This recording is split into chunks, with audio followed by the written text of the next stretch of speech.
So I decided to make a little video to talk about the new camera I got, which this is a bridge camera, which means it's more advanced than just a simple point and shoot small camera, but it doesn't have necessarily all the features or is as sophisticated as a DSLR or a mirrorless camera. So the reason I got this, I ordered the Canon Rebel T7, and I honestly was not crazy about that camera. And honestly, I didn't feel like I needed to start out with that because I'm still learning like pretty much everything from the beginning as far as setting things manually, aperture, shutter, ISO, all that stuff. So I was like, I think a bridge camera would work for me, and they're a lot cheaper. So I think it makes more sense to kind of just invest in one of those, which this was a couple $100, whereas the Canon Rebel T7 was over $500, although I got like the whole kit. But anyway, so far I like this camera better, and I know a lot of photographers would probably groan because a lot of photographers do not like bridge cameras. And to an extent, I kind of get it because if you're already well acquainted with all those features, you probably wouldn't want a bridge camera. You would want a more advanced camera. But I think honestly, if you're learning, something like this is pretty good. And you can always upgrade later. So I don't really get all the hate for bridge cameras, especially for new beginners. This one, you can set everything pretty much manually. It has, your aperture priority mode, your shutter priority mode, obviously your automatic mode.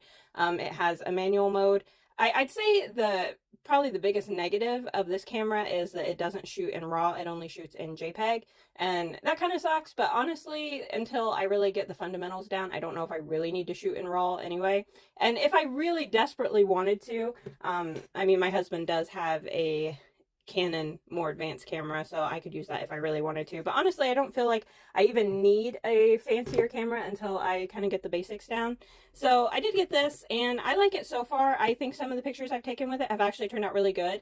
I do edit my photos, but then again, pretty much everybody does nowadays, regardless of what camera you use. So, and honestly, I was watching a video of how even from the beginning of photography, everything was edited. I didn't know like Ansel Adams, his photos were all heavily edited. And obviously not digitally edited because that didn't exist back then, but there were techniques you could use in the darkroom to edit extensively, and he really used them. And so I think that's kind of cool.